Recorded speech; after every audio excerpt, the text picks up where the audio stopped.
Hello, dear students. How do you do? This is our English lesson 23. Let's begin with our corrections from lesson 22. We had to begin our sentences with by the time. 1. By the time the referee blew the whistle, the players had started fighting. 2. By the time the fire brigade arrived, the whole house had burnt down. 3. By the time we went back home, we had written our midterm exams. 4. By the end of year, we had already elected our prefects. 5. By 2015, my parents had already got married. Then our daily proverb. The squeaky wheel gets the grease.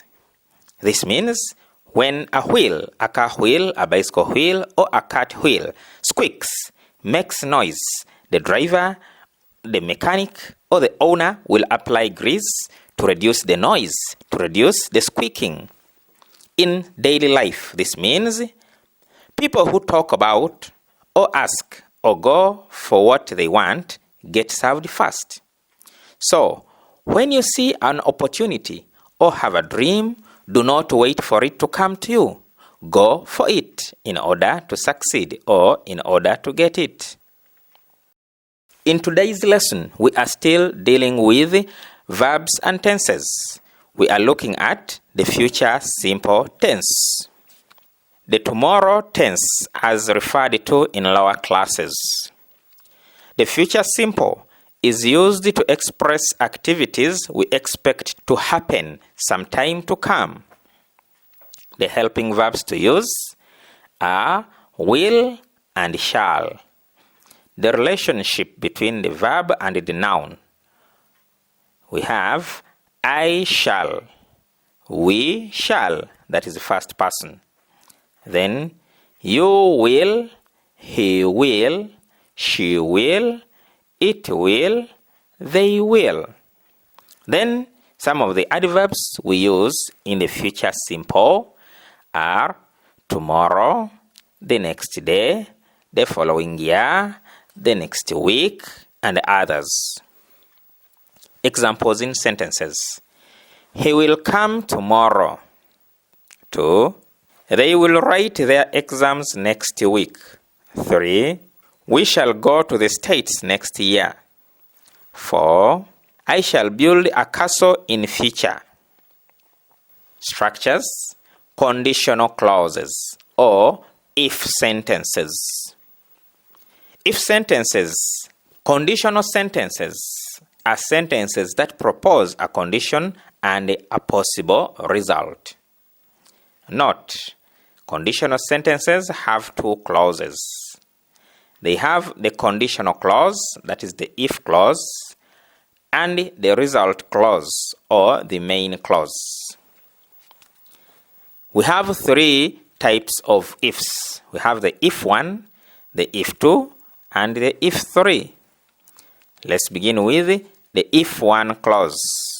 It is also termed as the likely condition, or the possible condition, or the simple condition. The if 1 clause is used to express conditions that are easy to fulfill. For example, getting money, going to town, reading a book, visiting a friend, and other simple conditions to fulfill. The pattern in if 1.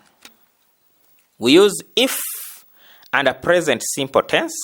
Then in the result, we use will or shall. So, in if sentences, the present simple goes with will or shall. Sentence formation. If I get money, I shall buy a new dress. 2. We shall sow our seeds if it rains. 3. If you don't wake up early, you will miss the lesson. 4. They won't get food if they come late. If you look at these sentences, you see that the present simple goes with shall or will. Will or shall goes with the present simple. So in if sentences, when you find an if sentence with a present simple and a will or shall, then it means that is an if one clause. A simple activity. Fill in correctly. Here you are to fill in either the condition part or the result part. You either fill in the future simple, will or shall plus the verb, or you fill in the present simple in the conditional part. 1. If they come early, we dash them to pay. 2. You dash sick if you drink dirty water to fall. 3. I shall get married if I dash old enough to be. 4. Farmers won't sow their seeds if it dash soon, not rain. Then complete sensibly in if one form. Here you are either to fill in a conditional clause or a result clause in your own words sensibly. 5. If you do not call me dash dash dash. 6. We shall attend the first lesson if dash dash dash. 7. If he apologizes dash dash dash. 8. They will pass well dash dash dash. Thank you for watching and listening to our simple lessons. Let's meet in our next English lesson. Bye bye.